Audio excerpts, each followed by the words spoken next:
El fútbol está en peligro. Es que no hay duda de ello. Ya no es solamente el tema de las lesiones, sino el tema de la reflexión alrededor del juego, que es muy necesaria precisamente para que este deporte evolucione. Yo este video lo podrán acusar de pesimista, de cualquier cantidad de cosas, hasta de catastrofista. Pero lo que nunca van a poder poner en duda es por qué yo hago este video y por qué yo, y perdón que hable en primera persona, tengo este canal. Por un lado, por la libertad de poder decir lo que quiero, lo que siento alrededor del juego. En este canal, y ustedes pueden ir a las métricas, porque esto es público, no se genera ni una cantidad de visitas, ni de views, ni tengo el apoyo de patrocinantes como para tener esa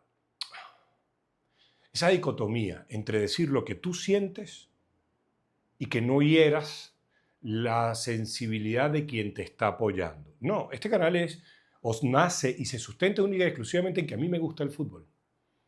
Y contra eso no puedo luchar. A mí me encanta el fútbol, me encanta ver un partido de fútbol, me encanta entender qué pasa en ese partido de fútbol y sobre todo me encanta, después de que veo un partido de fútbol, sentarme a pensar. Esto no quiere decir que mis conclusiones sean importantes, no, pero son las mías y son las que nacen precisamente de mi relación con el fútbol. Y yo les pregunto a ustedes, ¿por qué a ustedes les gusta el fútbol? Y es muy sencillo. Porque todos y cada uno de nosotros tenemos una relación sentimental y emocional con este juego. Distinta. Hay unos que lo jugaron profesional, hay unos que quieren ser entrenadores, hay unos que quieren ser analistas, hay unos que quieren ser periodistas deportivos y hay otros que simplemente les gusta ver partidos. Pero todos tenemos esa conexión con este juego. Un juego que cada vez, gracias a la hipertrofia, al crecimiento desmedido que permiten quienes están alrededor del fútbol y tienen poder, porque nosotros también estamos alrededor del fútbol, pero a nosotros no nos va a hacer caso nadie, y tampoco es mi intención. El negocio ha sido tan próspero y tan fuerte y básicamente constituyéndose como esos ríos que crecen después de una tormenta o durante la misma y se llevan por delante a todo. Bueno, eso ha sido el negocio del fútbol. Y por ello es tan apetecible, obviamente, para tipos que han hecho grandes cantidades de dinero. Yo no estoy en contra de que la gente gane su dinero para que no me vayan a etiquetar de ninguna manera. No se olviden que las etiquetas no hacen más que limitar. Pero sí creo que la ausencia de planificación real no ha hecho más que conspirar contra el desarrollo de este juego. Voy a explicarme. Cuando empezó la planificación para captar patrocinantes de una manera fuerte, esto es decir, FIFA después del Mundial del año 74, con la llegada de Joao Belange, obviamente que se generaron una cantidad de riquezas y de ingresos importantísimos, pero esto nunca fue de la mano con tener en consideración a los actores principales que son los futbolistas y también los entrenadores, porque los entrenadores no juegan, no meten los goles, no tapan los posibles goles, pero son los que ayudan a conducir un grupo y los que tienen esa capacidad de determinar qué puede lograr ese grupo, no porque sea un capricho del entrenador, sino porque es el que observa. Entonces, al no tenerse en consideración a estos protagonistas, ni desde el punto de vista futbolístico, ni desde el punto de vista médico, ni desde el punto de vista desde lo científico, hoy estamos en una dinámica en la que cada día se inventan nuevos torneos. Los futbolistas ahora empiezan a hablar de huelgas o de tener algún tipo de poder en la toma de decisiones. Pero esto no es de ahora. Yo entiendo que los futbolistas no conozcan su propia historia. Me refiero a la de los jugadores de fútbol. Pero que no olvidemos que en el año 86, por ejemplo, Maradona y Valdano se levantaron contra la FIFA porque la FIFA les hacía jugar partidos al mediodía en México con un calor insoportable y la FIFA los mandó a callar y decirle: ustedes dedíquense a jugar al fútbol. Esto ha sido recurrente. Y hoy en día, en la FIFA, los tipos que toman decisiones, más o menos mantienen esa misma ese mismo estilo de conducta. Es cierto que en la FIFA hay tipos como Arsène Wenger y otros más que sí saben de fútbol, pero yo no creo que tengan poder a la hora de sentarse en el comité ejecutivo de FIFA y decirle, señores, esto se nos está yendo de las manos. Se nos está yendo de las manos, insisto, más allá de las lesiones, que no son cualquier tontería. Porque cuando nosotros revisamos la historia del fútbol, nos vamos a encontrar que todos los procesos creativos del fútbol no fueron más que la consecuencia de una serie de debates de ideas. Debates de ideas. Es decir, había tiempo para reflexionar. Había pausa.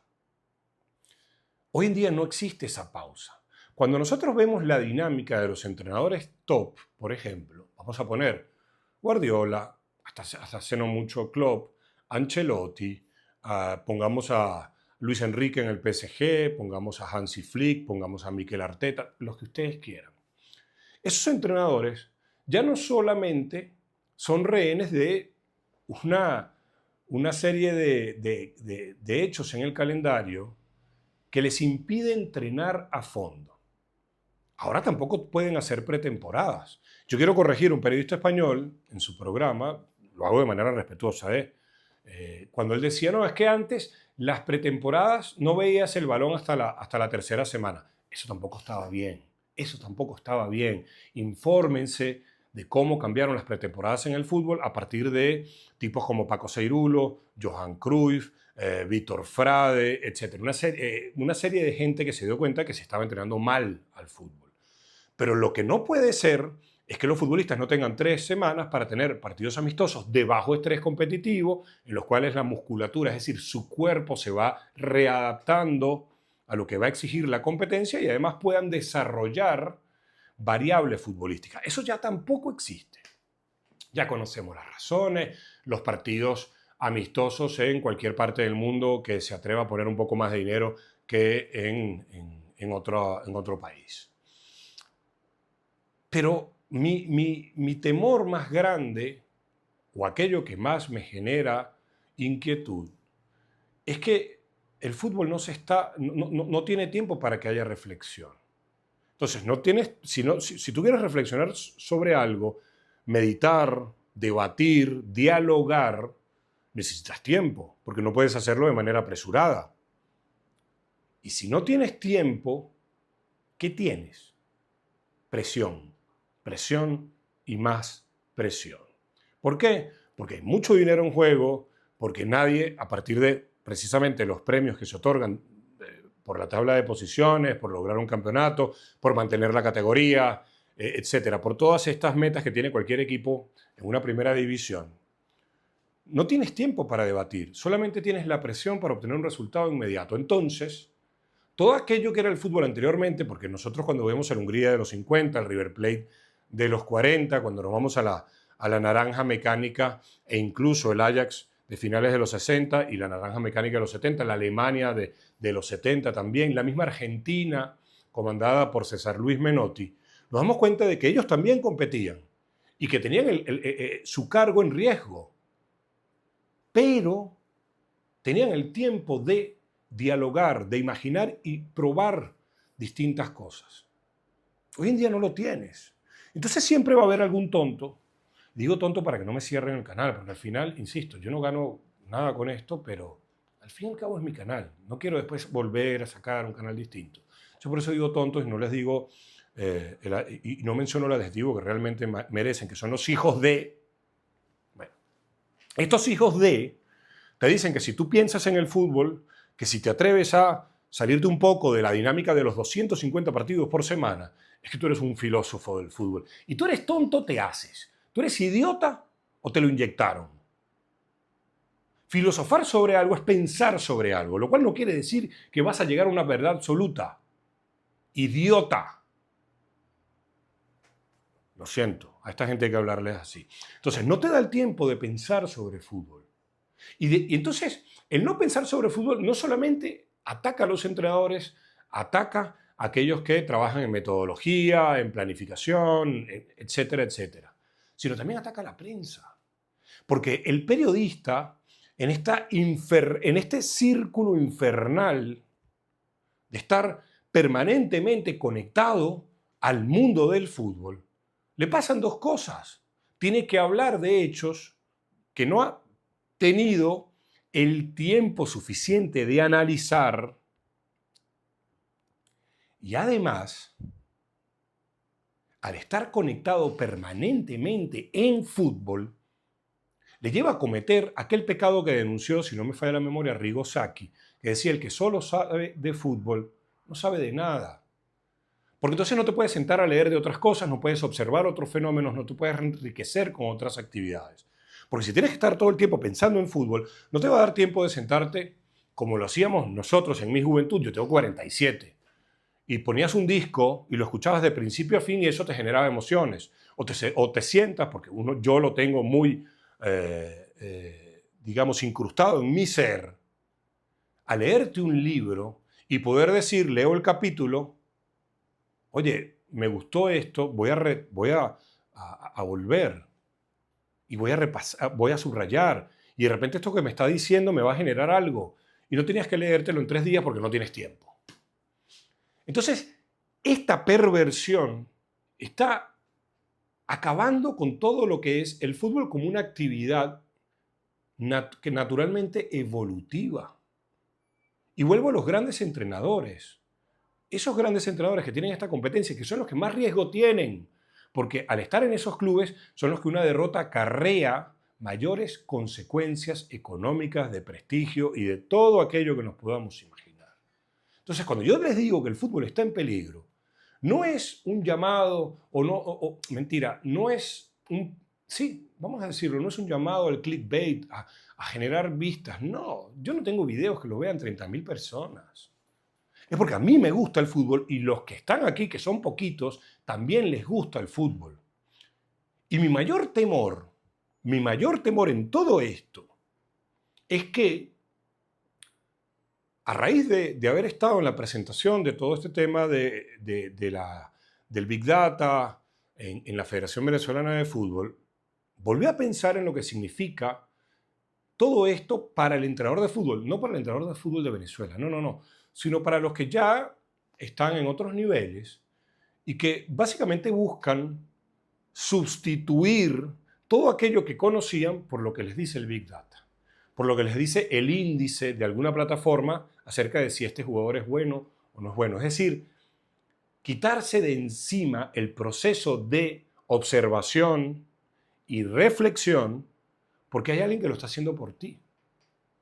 O sea, miren a dónde estamos llegando el fútbol. Y lo puedo poner a nivel de otras cosas. Siempre me han escuchado hablar de que el fútbol no es una fábrica de mostaza, que tenga que cumplir con unos estándares de producción. Es decir, tenemos que producir, ya que tenemos la receta, vamos a sacar producir, no sé, 20.000 potes de mostaza por mes. Capaz me estoy quedando corto, capaz estoy exagerando. El fútbol tiene una receta, sí, tiene un reglamento. 11 contra 11, en una cancha que tenga las medidas que todos conocemos, 2 tiempos de 45 minutos, con una pausa de descanso de 15, cuando hace mucho calor, un minuto de hidratación. Si el partido queda empatado durante una fase regular, es un punto para cada uno. Si ya está en fase decisiva, se va a tiempo a los 2 tiempos extra o se pasa directamente a los penales. Es decir, tiene la fórmula. Pero nos estamos olvidando de que esta dinámica de hipertrofia nos está llevando a que antes producíamos una mostaza de alta calidad, de estas francesas, por ejemplo, que son muy ricas, y ahora nos hemos convertido en esta producción en masa de mostaza para cualquiera. Esto no solamente pasa en el fútbol, pasa en la cultura popular. No puede ser de otra manera. El fútbol integra la cultura popular.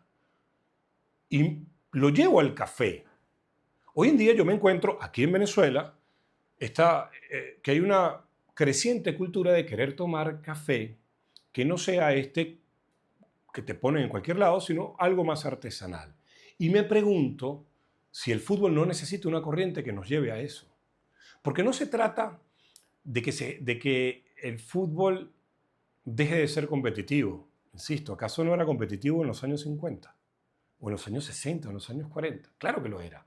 Lo que pasa es que lo que hemos exagerado es en ese gen de hacer de cualquier cosa una competición que represente grandes ingresos, más fama y mayor exposición. Entonces, para mí el fútbol está en peligro, pero el fútbol visto como un espectáculo que sea interesante, porque se va a seguir practicando. Claro que se va a seguir practicando y estos tipos van a seguir aumentando los escenarios competitivos. No les importa. Infantino, por decir un nombre que es el presidente de la FIFA, podemos hablar del presidente de la UEFA, podemos hablar del presidente de Conmebol o de cualquier asociación. No juegan ellos. No tienen la más mínima idea de los riesgos que supone estar jugando permanentemente partidos competitivos. Porque no es lo mismo que ustedes conmigo armemos un equipo de amigos y juguemos partidos todos los días. No, porque al final no estamos poniendo en riesgo a nadie, a los intereses de nadie, sino simplemente nos juntamos nosotros. Y ahí está el tema del estrés competitivo, que es muy importante entenderlo cuando aparezca alguien y te dice, bueno, pero estos tipos ganan 20 millones de euros. Es un puñado así de futbolistas que tienen acceso a ese nivel de ganancias. Y lo tienen porque son aquellos que han demostrado no solamente desde la técnica, sino desde la mentalidad, poder estar en esos altos niveles competitivos de estrés, de presión y rendir. Pero a esos también se los están cargando. También se los está cargando. Yo no quiero terminar este video sin recordar una conversación que tuve hace tiempo con un entrenador español, un importante entrenador español, con Xavier Escargorta. Y lo menciono porque fue uno de los que me hizo abrir los ojos en torno a esto, fue hace tiempo. Y él me dijo, Ignacio, es que quizás tengamos que irnos a la selva, donde el fútbol mantenga algo de su pureza. Y yo aclaro qué significa esto de pureza para que no vayan a pensar que uno es un trágico optimista. La pureza de que se juega porque es juego y no porque hay alguien que te está exigiendo que tienes que tener un resultado para que el equipo se salve, para que tú aumentes en X cantidad de dinero tu cuenta bancaria o para que todo el equipo que trabaja contigo, y no me refiero a los futbolistas, sino a tu equipo de tu imagen, gane dinero. Y sobre todo las organizaciones que no hacen más que organizar, porque cuidar no cuidan a los futbolistas. Entonces, claro que estamos en peligro. Y les repito, cuando alguien piense en fútbol y vean que hay un tonto, hijo de, que te dice que es un filósofo, no olvidemos que el mundo ha ido avanzando, creciendo, gracias al debate de ideas, muchas de las cuales han quedado descartadas porque no valían la pena. Pero si no haces el ejercicio de pensar, dialogar y debatir, va a aparecer cualquier tarado creyendo que la primera idea que se le ocurra es la que vale. No. Pensar es otra cosa. Pensar es tener una idea, darnos cuenta si funciona. Si no funciona, agarrar lo que haya podido ser interesante de ella y seguir alimentando todo ese proceso. Y querer al fútbol y pensar el fútbol es denunciar todo esto que está pasando. Que ustedes, que saben más que yo, porque ven más fútbol que yo, saben que es indiscutible de que el fútbol está en peligro y yo, desde mi limitación, no veo que esto vaya a cambiar, por lo menos en el mediano plazo. Ojalá me equivoque. Pero si se juega peor al fútbol, si no hay tiempo para las innovaciones, si los jugadores están saturados, si el entrenador vive en una dinámica terrible en la que única y exclusivamente tiene que preocuparse de sacar 3 puntos, porque no importa el equipo en el que esté, esos 3 puntos compran 4 días de oxígeno, entonces pensemos en qué daño le hace esto al fútbol y qué daño le haría, vámonos a la música, si obligásemos a la agrupación que ustedes quieran, Rolling Stones, no sé, los que ustedes quieran, a tener que sacar discos cada 6 meses, porque si no la empresa sufre. Y les dejo una última reflexión en ese código musical. Los Sex Pistols, que fue una banda que musicalmente puede ser cuestionada, pero que cambió el espectro musical, la cultura musical y la cultura social en determinado momento, solamente sacaron un disco. Fueron mucho más influyentes que muchas que han sacado 15, muchas agrupaciones que han sacado 15, 10, 8 discos. Entonces pensemos lo que le estamos haciendo al fútbol como cultura con esta sobrecarga en el calendario y con este no mirar a los lados y seguir adelante que proponen FIFA y todos aquellos que meten dinero en el fútbol. Pensemos un poquito en eso.